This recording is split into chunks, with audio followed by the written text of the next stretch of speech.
Today, I'm going to be building 5 decks for the 7 sets of Field Test 9 Cups Pool. These are the 7 sets that I will be building from, and for this, I asked each designer of these sets what their favorite card from the set was that I could build a deck around. Well, all these sets except one. This is my set, so I will not be building a deck for myself. The 6 sets here, I each asked them a card, and I've built 5 decks revolving around that card. Now, what are those cards you're asking? You're just going to have to wait and find out. But before we begin, there are a couple of rules. The first rule is that each deck must have at least 3 copies of the featured card. The second rule is that each deck must have another card from the same set as the featured card. And our final rule is that each deck must have a card from my set, EDR.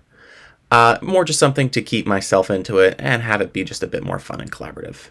All right, without further ado, let's get into the first deck.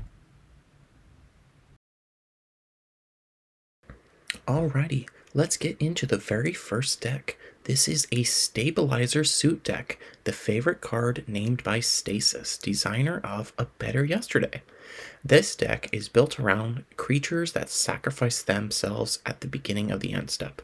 While initially, I did want to build around the Splinter mechanic that shows up in the set, which does naturally make creature tokens that sack at the end step, I found a lot of powerful cards that simply just sacked at end step that I thought would really benefit from Stabilizer Suit. So first of all, let's take a look at the creatures. We're going to start with a 1-drop. That's not really good in this deck, but it's just a good card in equipment decks. We have a Tarnished of No Renown. A 1-mana 1/2 in white. It's a creature human. When it enters, you create a weapon token. You can pay a single white mana. If this creature is equipped, it becomes a human warrior with base power and toughness 3/3. And you can pay 5 a white and a white. If the creature is a warrior, it becomes a god warrior with base power and toughness 7/7 and protection from everything except auras and equipments you control. Just a solid 1-drop. I couldn't find a lot of 1-drops that this deck really wanted to run, so this is filling in. Appealer to the Masses is 1 a white and a white for a creature human warrior. Its power and toughness are each equal to the number of creatures you control. It has Splinter. Tap 2 untap creatures you control. So, whenever it attacks, you can pay the Splinter cost to create a tapped and attacking token copy of this without Splinter. It has, at the beginning of your end step, sacrifice this token. I think this card is actually really solid. We run quite a few creatures, and we actually have a couple ways to generate more creatures too, and this gives another body when you Splinter it. It's just solid. I don't know what to say. It is just a good card. And again, if we can get Stabilizer Suit on it, we're very happy. Card Shark Cultist is 1 in a red for a 2/3 creature human warlock. It has tap, sacrifice an artifact or creature. If the sacrifice permanent had mana value 1 or less, Card Shark Cultist deals 2 damage to target opponent. Otherwise, Card Shark Cultist deals 2 damage to any target. We can go ahead and sacrifice some of our Splinter creatures with this. If a creature is already going to die on end step and we don't have the Stabilizer Suit out, we can go ahead and sack it to this to go ahead and get that 2 damage shock. And it's just a 2-mana 2/3 in red. That's a pretty good rate. We can send stuff upstairs too. Like, this is all just a very solid package. Deathscorn Aspect is 2 a red and a red for a creature horror warlock. It is a 5/4. It has trample and haste. When it enters, you may discard a card. If you do, draw a card. And at the beginning of your end step, sacrifice this creature unless the Void called this turn. The Void calls on your turn when a card enters your graveyard from your hand or library. So basically, when it enters and loots, that means it's not going to sacrifice itself this turn. We actually don't have a ton of other ways to call the Void. We do have a few, but this is mainly going to get 1 swing in and then a 2nd swing. So, it is an excellent target for Stabilizer Suit because it's going to sit around for a turn before sacking itself. Foundry Aggravator is a single red mana for a star 1 creature human rebel. Its power is equal to the number of attacking creatures you control. We can pay 1 in a red to Splinter it. This is a very solid Splinter creature that I think is just a mistake not to run. Again, I said we're not a full-on Splinter deck, but this is just one of the best red aggro cards in the pool, much less just a Splinter card. So I think Foundry Aggravator has to show up in this list as our other 1-drop.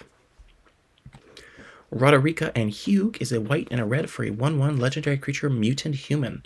When they enter, you may search your library for an equipment card, reveal it, put it into your hand, then shuffle. Whenever an equipment you control enters, you make a 1/1 blue spirit creature token, then you can pay 1. If you do, attach that equipment to that token. So this is a main board way to go find our stabilizer suit, and if we already have it, we do have 3 other equipment cards we could potentially tutor up, which I will showcase off in a bit. But let's finish the creatures first. Our final creature is Untethered Splinter, red and a red for a 3/3 creature illusion warrior. It has haste, and whenever this creature attacks, it fights up to 1 target creature defending player controls. And at the beginning of your end step, sacrifice this creature. Hey, this is another card that's great with Stabilizer Suit. Now, it may not be a token, but let's say we're on turn 5, we have a Stabilizer Suit already on the board, and we draw this. We can go ahead and play out the Untethered Splinter, attach the suit to it, and now it hits an opponent's creature for 5, swings in for 5, and doesn't die on end step. That is a very solid synergy. And when we don't have that online, we can sacrifice it to Deathscorn Aspect to ping something for 2 on top of already having it fight. Or we can go ahead and just let it die, and that's still nice too. I'm actually going to go through the other 2 cards first before we go into the other equipment. We have Burning Sequence, 1 in a red for an instant. As an additional cost to cast a spell, you may sacrifice an artifact or creature. Burning Sequence deals 3 damage to target creature or planeswalker. If this spell's additional cost is paid, it deals 6 damage to that creature or planeswalker instead. 6 damage is a pretty good amount. And again, we have a lot of creatures and artifacts that just, or we have a lot of creatures that die on their own, and, we can sometimes sacrifice our equipment if we don't really need them. So I think Burning Sequence is a solid add for the list. And finally, we have Finley's Aid. 1 and a white for a sorcery. You can return target creature card with mana value 3 or less from your graveyard to the battlefield. You may attach an equipment you control to it. We have a lot of nice creatures that just sack themselves on end step, so we can go ahead and just grab back an Untethered Splinter with this, or something we sacrificed to Cardshiller Cultist. And if we happen to have a Stabilizer Suit already in play, Finley's Aid is going to be bonkers good with the Splinter. But it's also just a nice 2-mana reanimate anything that costs 3 or less. You're happy to grab an appealer to the masses with this. Alright, now that we've seen most of the deck, let's go ahead and look at the Artifact Wish board of Roderica and Hugh. Obviously, we're running 4 copies of Stabilizer Suit. That is what the deck is built around, and it's probably going to be the first thing we grab. However, we do have a couple other options. Iaxon's Gift is 2 mana for an artifact equipment. It gives equipped creature double strike, and whenever it deals combat damage to a player, you may make an experience check. To make a successful experience check, you have to exile a card from your graveyard with mana value greater than that creature's power to put a +1/+1 counter on it. Then you can pay 3 to equip. 2 mana for double strike and 3 to equip is pretty much just a good solid rate. If we're in the late game and we have mana to spare, we're happy to tutor this up and start giving our big guys double strike. Imagine sticking that on Appealer to the masses. I think you would be pretty happy with that. Not to mention if you can fully level Tarnished No Renown, that's going to be protection and double strike. That's going to be very hard to stop. Marika's Hammer is a 2-mana legendary equipment. Equipped creature gets +2/+2 if it's legendary. Whenever equipped creature deals combat damage to a player, exile a top card of your library. If it's a land card, put it onto the battlefield, tapped. Otherwise, create a colorless Saga enchantment token on Chapter 3, you may cast the exile card without paying its mana cost. You can pay 1 to equip it. This is going to be the cheapest equipment we have available to equip. It's 2 mana to play and 1 mana to equip. That is cheaper than any of our other equipment. And it's also just going to draw us cards, in quotation marks. We didn't really have very many other equipment in the pool. We do have a legendary creature in Roderica and Hugh, but they're only going to be a 3/3 with this, so it's not the greatest combo. But I could see a world where you run it. Our final artifact is West District Chassis. It's 1 and a white for an artifact equipment. When this equipment enters, you may pay 2. If you do, create a 1/1 white human creature token and attach this equipment to it. Equipped creature gets +1/+1 for each creature control and has flying, and you can pay 2 to equip it. I think this card is super solid. It's just going to give like a massive buff each turn. If you kill the thing it's attached to, who cares? You have a bunch of other creatures you can attach it to and make it like a 4/4 5/5 buff. This card is gas, and I think it's going to be one of our equipments that we grab once we no longer need a Stabilizer Suit first. Alright, finally, let's head into the lands. You're going to be seeing these lands in pretty much every deck from today. The, almost called it Blood-like Vivers. Blood and Velvet lands that are all fast lands at common. And these are pretty much the only fast mana we have available that cost us no life. So it is very, very nice. City of Nox is here as a one-of to copy one of our nice creatures that are good to copy, like Untethered Splinter, Foundry Aggravator, Card Shark Cult, not Card Shark Cult, sorry. Appealer to the Masses is a great one. Yeah, just good stuff to copy with. Forge of the Giants acts as a little extra removal spell or damage off the top in our mana base. We're running 11 basics, 6 mountains and 5 plains, and 4 copies of Rugged Prairie, which is, it's decent. This is our Boros Stabilizer Suit deck. It was a very interesting deck building challenge because I was expecting to go in for a Splinter deck, and I found something that I think ended up being a bit more of a combination of all of the sets and field tests, which is really nice. All right, moving on. Alrighty, for our next deck list, it is a showcase of the card Duplicitous Conversation from Blood and Velvet by designer Dr. Chipmunk. When I first saw this card, it is 1 and a blue for an instant. Look at the top 5 cards of your library, separate them into a face-up and face-down pile. An opponent chooses one of the piles to put into your hand, put the other on the bottom of your library in a random order. I thought immediately, yeah, this wants to be a mono blue tempo card. Instant speed, you're going to want to mess with stuff on your opponent's turn, and if you don't, it's nice to have this as a backup to refill. So I went to check, and sure enough, Blood and Velvet had a nice cast stuff on your opponent's turn sub-theme, which I have a bit of here. So let's go ahead and start with the creatures. Brim-Touched Burglar is 1 and a blue for a 2/1 creature as a rogue. It has flash, and whenever you cast a spell during an opponent's turn, put a +1/+1 counter on this creature. I believe it is just straight up Brineborn Cutthroat functionally reprinted. Except now it's an Asra, which is better. Well, is it better than Merfolk? It's certainly got more flair than Merfolk, I will give it that. So, yeah. I think this is probably one of the best reasons to be in the deck, and is just a very solid card. Next, we have Freed Weave Dancer. 1 a blue and a blue for a 1/3 legendary creature, Human Bard. It has flying and ward 1. Whenever you cast a non-creature spell, you create a 1/1 blue bird creature token with flying, and you can tap it and tap any number of untapped creatures you control with total power X to copy target non-creature spell with mana value X or less, and you may choose new targets for the copy. Imagine copying a Duplicitous Conversation with this.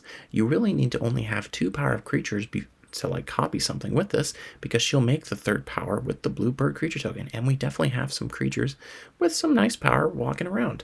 So I think this is going to be able to copy stuff pretty often and just give us some great value. I think Freed's a very solid card.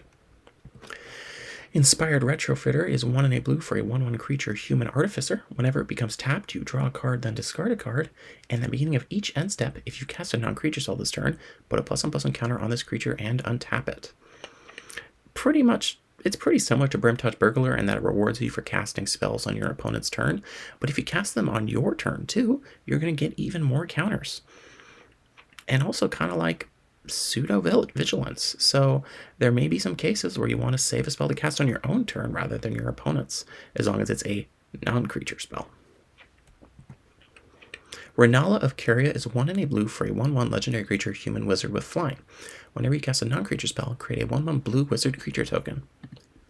The backside, Renala, Queen of the Moon, is a 3/3 with flying. Whenever you cast a non-creature spell, create X 1/1 blue wizard creature tokens, where X is that spell's mana value. And I'm sorry, I forgot to explain. Final Form, 4 a white and a green and a blue, and that white-green is hybrid. To cast a copy of this card from the battlefield or your graveyard by exiling it and paying the Final Form cost. The copy enters transformed. Renala is basically a young pyromancer for mono blue, except it scales off all non-creature spells and has flying itself and a backside. She's definitely pretty potent for this list, and we do have a couple cards that can take advantage of the backside. Duplicitous Conversation makes 3 1/1s, and we have some scaling X spells that can go even bigger. Spell Current Jelly Mage is 1 and a blue for a 1/1 creature jellyfish wizard. It has prowess, and instant and sorcery spells you cast cost 1 less to cast. It also has Flesh Bind. For 1 and a blue, you can exile this card from your graveyard to put a +1/+1 counter on target creature and have it gain these creatures' abilities until end of turn. Notably, this is not sorcery speed. So we can go ahead and do it on our opponent's turn to give a reduction to the spells we're going to cast on their turn. I think Spell Current Jelly Mage is a pretty good slam dunk fit. Having prowess is really nice for pushing some damage as well. Those from Beyond is 1 a blue and a blue for a 3/1 creature elemental. It has flash, and when it enters, if it was cast, exile target spell or non-land permanent you don't control with 2 time counters on it. If it doesn't have suspend, it gains suspend. This is the only non-creature flash card besides the card that actually cares about it, which is Brimtouch Burglar, to show up in the list, but I think it is well worth it. Being able to target any spell or non-land permanent is basically any problem, go away for 2 turns, and it's especially good into combo decks or counter spells where you can completely disrupt the combo or counter, and when it comes back 2 turns later, it's no longer going to function because it's missing what it was initially targeting. So those from Beyond, I think it's a very solid inclusion. All right, let's go ahead and get into our interaction base. We are just going to be running 20 instants. No sorceries, no artifacts, no enchantments. We're all in on casting on our opponent's turn. First, we have Arcane Murmur. For a single blue mana, it is an instant that says draw a card and has incantation 5. If you cast it from your hand, exile with 5 time counters as it resolves. At the beginning of your upkeep, remove a time counter. When the last is removed, you may cast it without paying its mana cost. Yep. It's a 1 mana draw card that eventually draws you another card pretty late into the game. Now again, it doesn't let us cast it on the opponent's turn, but we have a couple cards that just let you make a token. Freed is going to be very happy. Renala will be pretty good with it too. Inspired Retrofitter is going to care that you cast it on your turn. So I think this is a very solid include. Carrion Retaliation is blue and an X for an instant. It says counter target spell unless the controller pays X. Create a shard token. Now, this is going to be a scaling counter spell. We normally don't run a ton of those in mono blue, but I think creating a shard token is a nice bonus to doing so. Plus, we do have the Spell Current Jelly Mage to help make it cheaper, and the Backside of Renala to pay us off for going for a lot of mana into this Carrion Retaliation. We already know Duplicitous Conversation. It is the point of the deck. Incantation of Repulsion is a single blue mana for an instant. You return target creature an opponent controls to its owner's hand. And it has for incantation 5 as well. So in 5 turns, it's going to come back and bounce something again. And all the things I said about second spell casting apply to Arcane Murmur as well. Let Them Down Easy is our final non-9 card. 1 in a blue for an instant. It has Gift a Card. For those who don't know, this is a canon mechanic. You may promise an opponent a gift as you cast a spell. If you do, they draw a card before its other effects. Counter target spell unless the controller pays 2. If the gift was promise, draw a card. That's right, you can both draw a card off this. I think that's pretty nice. Let Them Down Easy and Carrion Retaliation, and Those from Beyond, are our counterspell suite, and I think it's a pretty solid suite.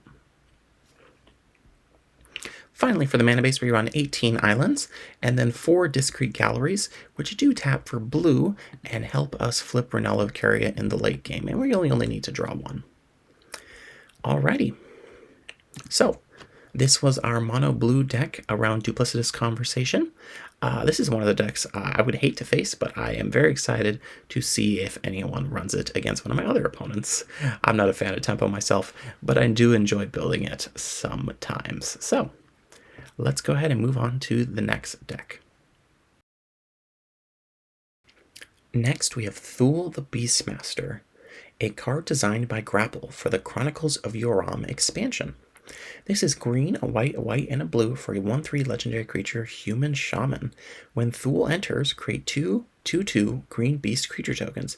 At the beginning of your upkeep, choose 2/2 with flying, 3/3 with vigilance, or 4/4. Until end of turn, creature tokens you control have the chosen characteristics. This is a tokens powerhouse, provided you can pay the difficult mana cost. However, that's exactly what this deck sets out to do. Let's go ahead and just start from the top. Escape from Thule's Clutches is 1 in a green for an artifact manuscript. Manuscripts let you choose one page as a sorcery to add its effects. When Escape from Fool's Clutches enters the battlefield, you create a 2/2 green beast creature token. You can pay green to have the manuscript open to page 11, where you can tap to put a +1/+1 counter on target creature you control, but only as a sorcery. Or you can pay green to open to page 21. You can pay green and tap to sacrifice this manuscript to have target creature you control fight target creature you don't control, but only as a sorcery. I think both of these modes are really solid, and it just comes with a 2-mana 2/2 token already, so we're pretty happy with either one. Gene Recombinators is 2 and a green for a 3/4 creature human scientist. You can pay 1 and sacrifice 2 creatures to create an XX green ooze creature token, where X is the total power of the sacrificed creatures. Activate only as a sorcery. It also has the Coalition ability that whenever this creature attacks with one of our tokens, populate, which is a canon mechanic that lets you create a token copy of a creature token you control. Admittedly, we are here for the second ability, but the first one has some relevance too. We do run quite a few anthems in our deck, so sacrificing creatures that are buffed with anthems will make the resulting token even bigger, and then the anthem will apply to that token, so you can potentially make some very large creatures with the Recombinator. Kitty Connoisseur is a single green mana for a 1/1 creature cat. It has Feast. Once during each of your turns, when you gain life or create a token, you may put a +1/+1 counter on Kitty Connoisseur. It's just a solid little guy that grows when we make tokens. What is there not to like? We're already well familiar with Fool, so we'll go ahead and skip on to Secret Ingredients. 1, a green and a white for an enchantment. Creature tokens you control get +1/+1 and have Vigilance. And then you can pay 1 green-white to sacrifice a non-creature token to have creatures you control get +1/+1 and gain Trample until end of turn, but only as a sorcery. We do have a couple cards here that make non-creature tokens, so it'll be interesting to see just how often that comes up in the deck. Next we have Siege on the Capital. 1, a white and a white for an enchantment. As it enters, you choose Elendor or Cardoon, neither of which I pronounced correctly. If you chose Elendor, you exile target creature or planeswalker until this enchantment leaves the battlefield. If you chose Cardoon, creatures you control get +1/+1.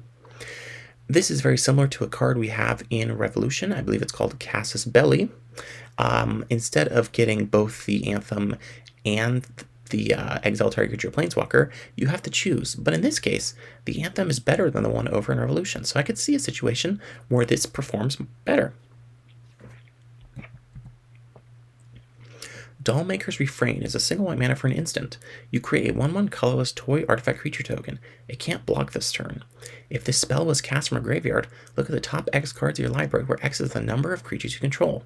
Put one of them into your hand, and the rest on the bottom in a random order. And it has Flashback, where you can pay white and a blue and discard a card. This is just a solid little token maker.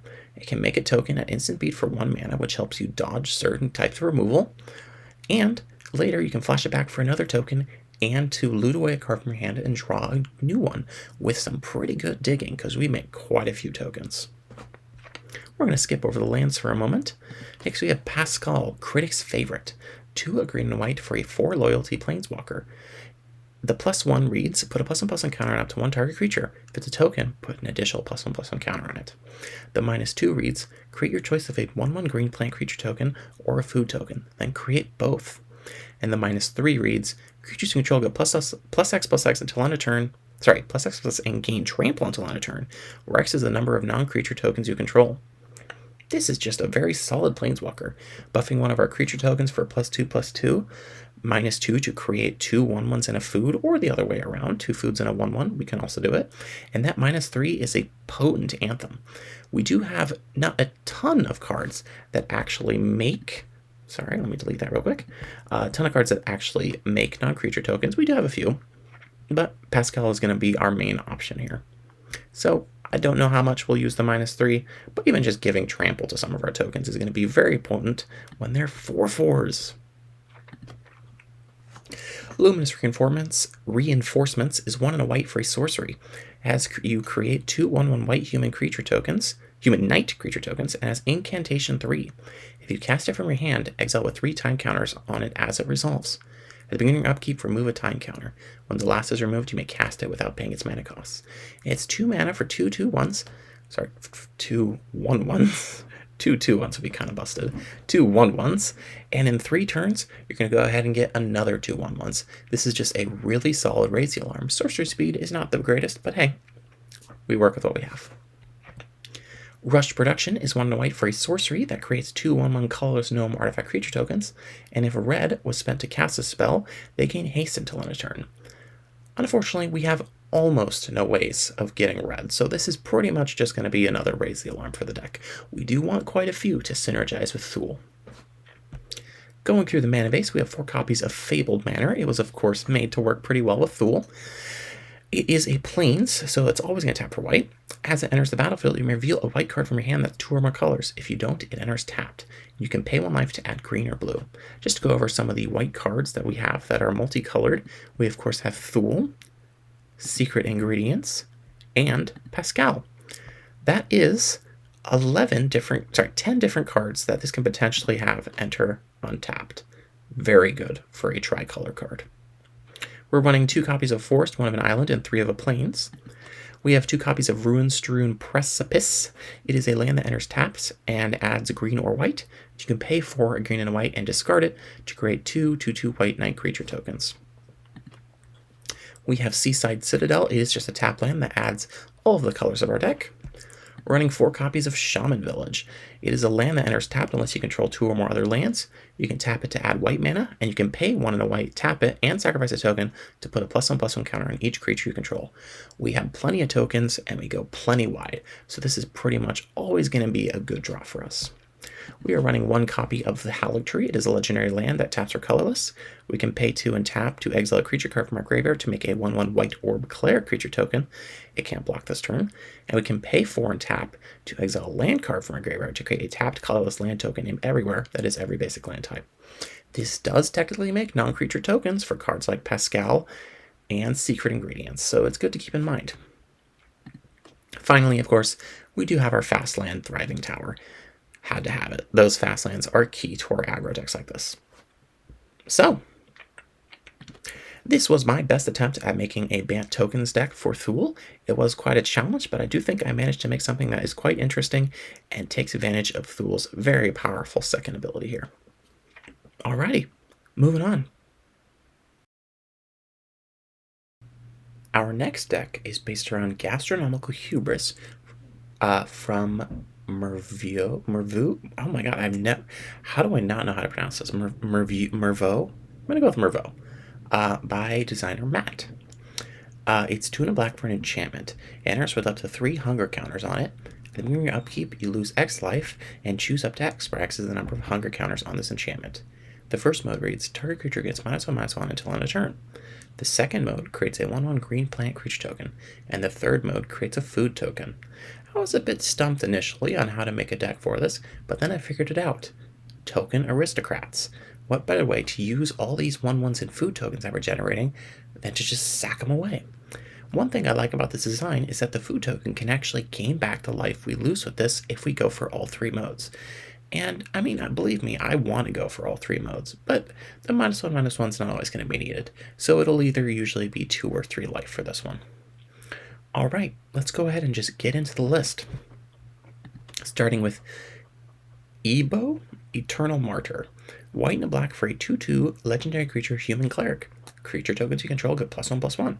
And Embalm for 1 white and a black. For those not familiar, this is a canon mechanic where you can pay 1 white and a black to exile this card from your graveyard and create a token that's a copy of it, except it's a white zombie human cleric with no mana cost. Embalm only is a sorcery. It's a 2-mana 2/2 that's an anthem for all our 1/1 creature tokens. What's not to like? And it comes back to and buffs itself. Beautiful. Haunted Starlet is 1 and a black for a 1/2 creature human bard. It has lifelink, and whenever another creature with power 2 or less enters, for the first time each turn, you create a 1/1 colorless Eldrazi Scion creature token with sacrifice this creature, add colorless, and you lose 1 life. This has lifelink to help make up for the life loss on its own ability. It does not care if it's your creatures or your opponent's creatures. You are getting that Eldrazi Scion. It's ramp. The ramp has a built-in sacrifice clause that will help trigger all of our death triggers, and believe me, we have a couple. And it just generates stuff. So many of our creatures have power 1 or less. and power 2 or less. And this doesn't even care about tokens either. Like, Haunted Starlet is just a super solid card, and it absolutely makes the cut. Petite Patissiere is a single black mana for a 1/2 creature rat druid. When it enters, you create a food token, and once each turn when you gain life, you may have Petite Patissiere gain death touch until end of turn. Each opponent loses 1 life. Unfortunately, I don't know how to break it to Mr. Petite Patissiere, but he is solely here as sack fodder. We do have a couple sources of life gain, so this can provide some burn over the top, but he's also 1 mana for 2 bodies, both of which we can sack pretty easily. Sorry, rat. Speaking of cards that can sack the thing that this creates, we have Sauceflinger. 1 and white for a 2/2 creature elf druid. At the beginning of combat on your turn, you may sacrifice a token. If you do, put a +1/+1 counter target creature control. It gains indestructible until end of turn. This is going to help us get some damage in through combat. There is literally no shame in putting a counter on Ebo or Haunted Starlet to help chip in some damage. Haunted Starlet's even better because, hey, lifelink. You can start getting that life back. Sauceflinger, just a good card. Finally, for our creatures, we have White Mask of Air. 1 and black for a 1/1 legendary creature Human Doctor. Whenever another creature control dies, each opponent loses 1 life and you gain 1 life. If that creature was legendary, create a blood token. It is a Zulaport Cutthroat that occasionally gives you a blood token when Ebo dies. Just a solid card. For instance, we have for 1 single black mana, Feeding the Hallow Tree. As an additional cost to cast a spell, you may sacrifice a creature or token to draw 2 cards. We certainly have a few tokens lying around. We're going to be making food tokens with Hubris and with Petite Patissiere. So this is going to go ahead and sack those to draw us 2. We can also just sack like the rat. We can sack any of our multiple tokens that we have. All of it works for Feeding the Hallow Tree. Iterate Over is 1 white for an instant. Choose 1, exile target creature, its controller creates a 1/1 colorless gnome artifact creature token, or exile target non-creature, non-land permanent, and its controller creates a treasure token. Just a solid removal spell. It hits pretty much anything you could ever ask for, and if it's a creature especially, you are very, very okay with giving them a 1/1, because, hey, guess what? You can go ahead and eat it with Gastronomical Hubris immediately. The treasure token, not quite as nice for us, but hey, you're getting rid of their Banishing Light or their big anthem or whatever they are playing, so you're still pretty happy. Rat Hurl is 2 and a black for an instant. It deals 4 damage to target creature or planeswalker, and you create a number of 1/1 black rat creature tokens with this token can't block, equal to the excess damage dealt this way. Rat Hurl is just going to be an efficient token generator and or removal spell. If we're hitting 1 or 2 toughness creatures, it is a Raise the Alarm that killed something. And we can also just use it to kill bigger things, and that's going to be nice too. So yeah, Rat Hurl's just a solid add to this list. Moving down to the Planeswalkers, we have Patches the Untethered. For 2, a black and a black, we get a legendary Planeswalker, Patches. Whenever a creature dies for the first time each turn, Patches connives. And this is a little different from canon because this one connives with loyalty counters. If you discard a non-land card after you draw and discard, you put a loyalty counter on Patches. The +1 creates a 2/1 black skeleton creature token. The -3 destroys target creature if it has mana value 3 or less, or if a permanent you control left the battlefield this turn. And the -10 gives you an emblem that whenever a creature you don't control dies, return it to the battlefield under your control. Patches makes tokens, and it deals with our opponent's boards. What more could we want? It's very solid. Finally, we have Scriptural Summons, 1 a white and a black for a sorcery. You create 2 1/1 black cleric creature tokens, then each opponent loses life equal to the number of tokens you control, and you gain that much life. After a couple turns of having a Gastronomical Hubris out, we lose quite a bit of life, so it's going to be nice to just gain that all back with Scriptural Summons. And, it also just comes with 2 1/1s itself. It's a pretty solid rate. Finally, let's go through the lands. Running 4 copies of Back Alley Theater. I don't love doing this, to be honest, but we have very few lands that can tap for 2 colors of mana and come in extremely early untapped. So we're here running Back Alley Theater, even though it is quite painful. Speaking of theaters, we also have Downtown Theater, which is going to be the fast land. These are, once again, saving every single deck I built. We're running 3 copies of Plains and 7 copies of Swamp. The disparity, because we're also running 4 copies of Shaman Village. It enters tapped unless you control 2 or more other lands. You can tap it for white mana. You can pay 1 and a white and tap it to sacrifice a token and put a +1/+1 counter on each creature control, but only as a sorcery.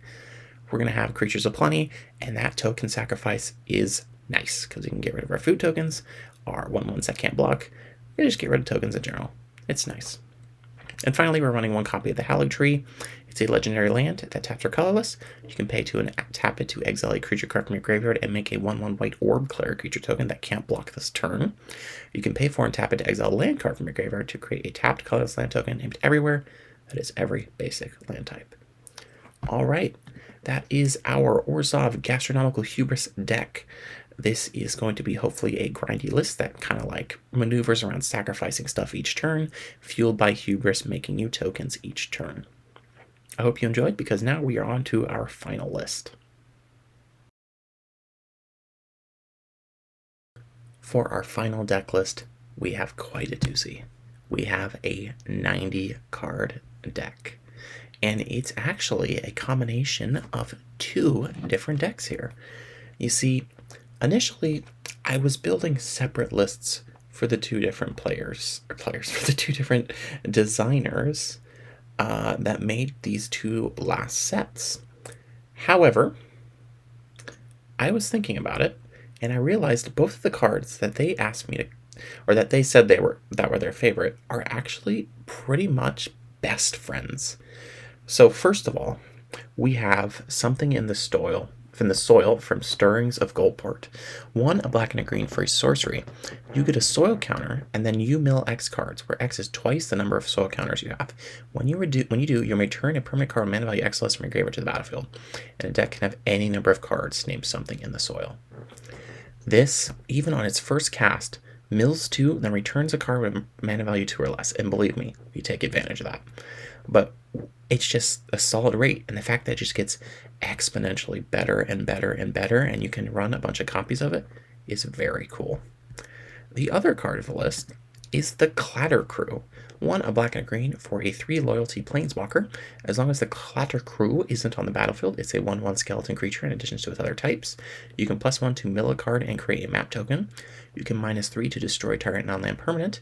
You can -7 to get an emblem with, at the beginning of the step, create 3 1/1 black skeleton creature tokens, then each creature you control explores. This is just an extremely solid planeswalker. To +1 and mill a card to make a map is solid. The fact that it's a 1/1 off the battlefield is going to be relevant. And the -3 destroying any non-land permanent means we have a 3 mana destroy target non-land permanent on a permanent, which means, yeah, we can get it back repeatedly with Something in the Soil, which is just so spicy. So I have quite the contraption of a list here, so let's go ahead and just start. So just remember, this does get back permanents with 2 mana value, 4 mana value, 6 mana value, 8 mana value, scaling like that. First off, we have Flaw, Deadlands Hoarder. Black and a green for a 2/2 legendary creature, Human Mutant. When Flaw enters, you surveil 2, and you may cast this card from your graveyard by collecting Evidence 6 as an additional cost to cast it. As a reminder of what Collect Evidence does, because not a lot of people care about Murders at Karlov Manor, you may exile other cards with total mana value 6 or greater from your graveyard to collect Evidence 6. Now, Flaw is basically one of our insurances if we mill a bunch of stuff but not really have anything we want to bring back. We can just go ahead and start using Flaw to cast from the graveyard and start digging for stuff. 2 copies of Flaw will let you legend rule each other to just dig through your deck with that Surveil 2 and find something you want to get back with Something in the Soil. And it's also just a nice card to have. 2 mana 2/2, it can block every turn as long as we can keep collecting Evidence 6. It's nice. Next we have Godwyn, First to Fall, who is part of the reason why our mana base is the largest chunk of the deck. 2 and a green for a 3/4 legendary creature, Demigod. When Godwyn enters or attacks, you may sacrifice a land. If you do, search your library for a land card, put it onto the battlefield, then shuffle. And then it has a final form cost of 5 green and blue-black hybrid. You may cast a copy of this from the battlefield or your graveyard by exiling it and paying the final form cost. The copy enters transformed. Let's look at that final form. It is a 7/7 legendary creature, Zombie Demigod. When Godwyn enters, return all land cards from your graveyard to the battlefield tapped. There are 2/2 black zombies in addition to the other types. Whenever another creature you control leaves the battlefield, draw a card. AKA Flaw Loop also works with Godwyn, Prince of Death out. Godwyn's just really solid. You're going to see later in the mana base we have a bunch of ways to take advantage of the fact that this lets you grab any land card.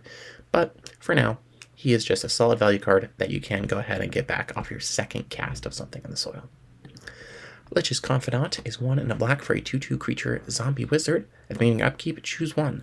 Lich's Confidant makes an experience check, which says exile a card from your graveyard and mana value greater than this creature's power to put a +1/+1 counter on it, or return a card exiled with Lich's Confidant to its owner's hand. You lose life equal to that card's mana value.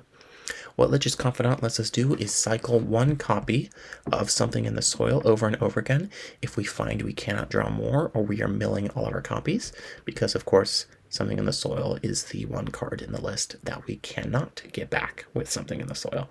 So Lich's Confidant is there as a nice option. It's also just a pretty good 2-mana card.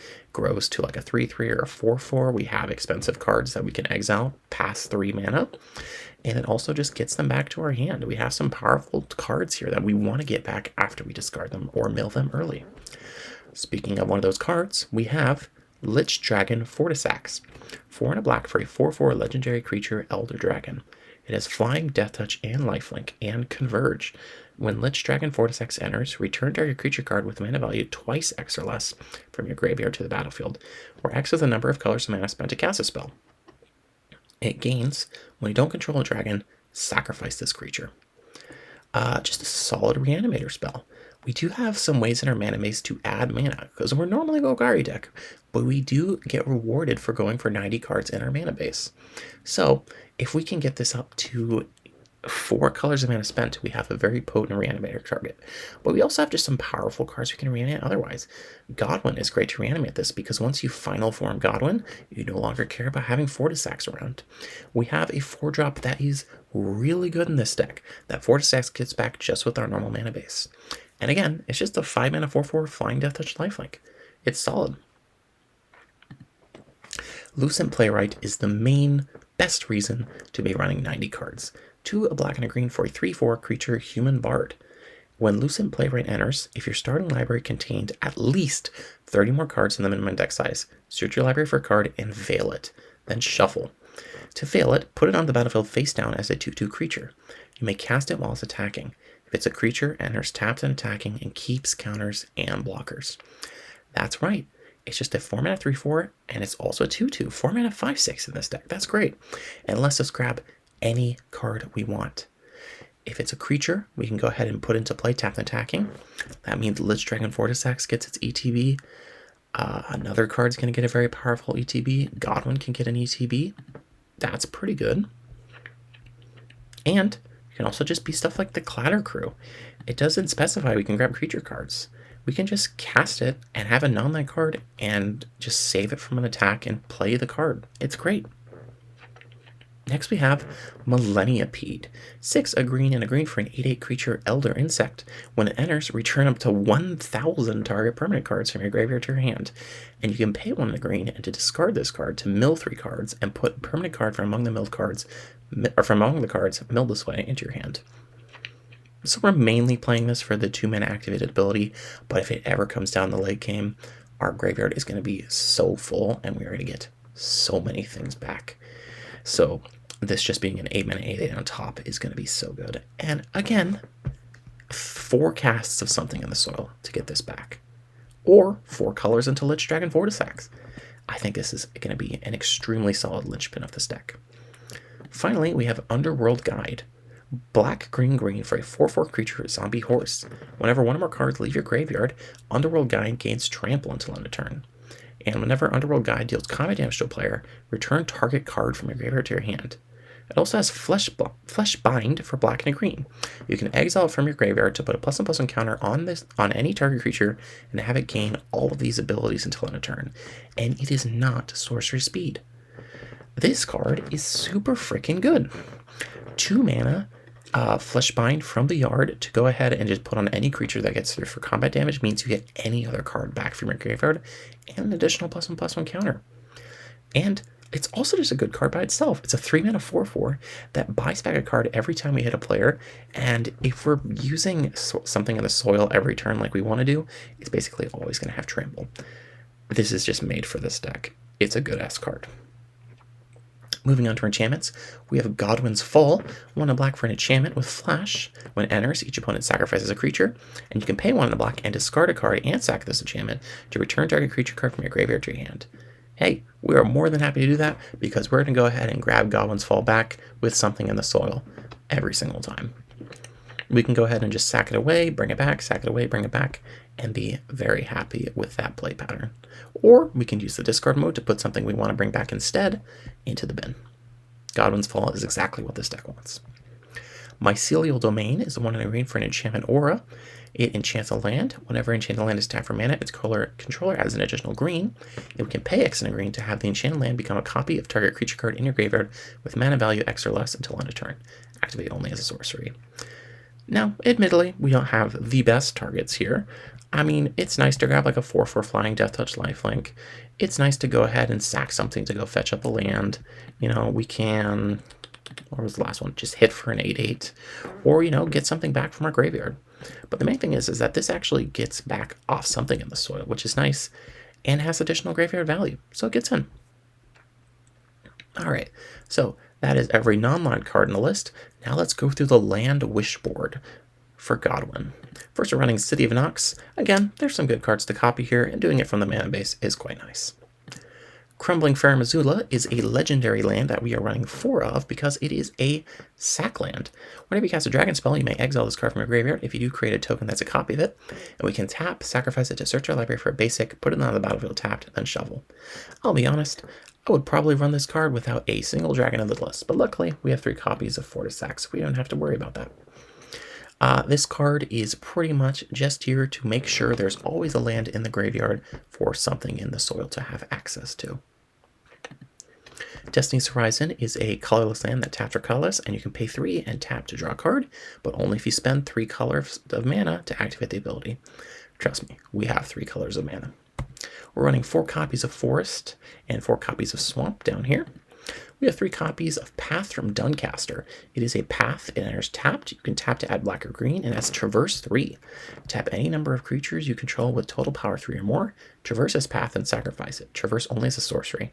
When this path is traversed, search your library for a basic swamp card and a basic forest card, reveal them, put one onto the battlefield tapped and the other to your hand, and shuffle. This is here because, hey, Godwin has 3 power and puts this into play. You can immediately use Godwin to traverse it, and then now Godwin has fixed your mana and gotten you another basic in hand. Very solid combo. Reality Cusp says as this land enters, you may choose 2 colors. If you do, it enters tapped and you gain 1 life. And then you can tap it to add colorless or 1 mana of either of the chosen colors. This is perfect for fixing, and it's going to gain us some life. Reliable Market is indeed reliable because it is going to be our fast lane of the deck. Stage of Endless Possibilities is our main reason in our mana base to be at 90 cards. When it enters, you scry 2, and you can tap it to add 1 mana of any color, only if your starting deck contained at least 30 more cards than the minimum deck size.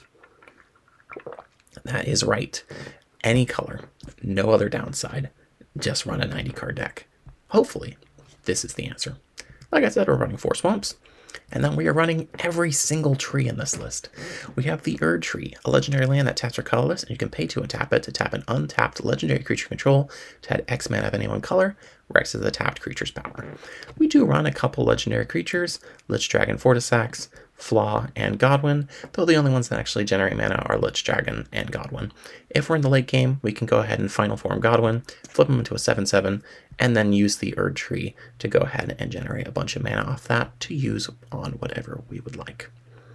The Halig Tree, which we have seen a few times today already, is a legendary land that taps to add for colorless. We can pay 2 and tap it to exile a creature card from our graveyard to make a 1/1 white orb cleric creature token. It can't block this turn. Ooh, deep breath. And we can pay 4 and tap it to exile a land card from our graveyard to create a tapped colorless land token named Everywhere. That is every basic land type. Going to help fix our mana a little bit if we need it, and it makes some token blockers off the many creatures that we have in our yard. It's solid. Finally, we have the Scadru Tree, a legendary land that taps for colors, and we can pay 1 and tap it to add X mana of any one color, where X is the number of card types among cards in your graveyard. Spend this mana only to cast spells from your graveyard or activate abilities of cards in our graveyard. Well, it turns out we have a couple that we can do. We have Underworld Guide, Flesh Binding.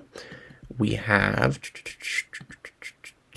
Godwin, Final Form, and we have Flaw from the Evidence 6 cast. So we have quite a few ways we can use the Scadry mana here. We have the Synthscape. It's a legendary land that enters tapped. It has all active abilities other lands we control, and has land cycling for 3.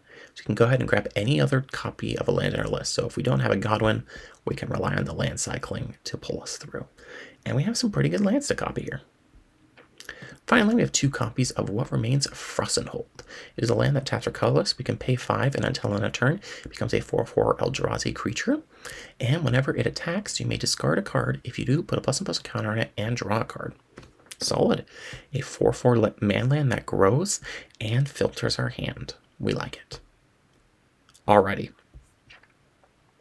That is the deck that is both a copy of Something in the Soil and the Clatter Crew added together in a very cool list. I want to thank everyone for sitting through this final deck. I know it was quite a long one, and I'll pass it over to me for the wrap-up. Alrighty, this is the end of the video. I want to thank everyone so much for watching. I really enjoyed making these 5 decks, and I hope you enjoyed my sort of thought process behind them. If you liked stuff like this, let me know, and I'll do it again for week 2.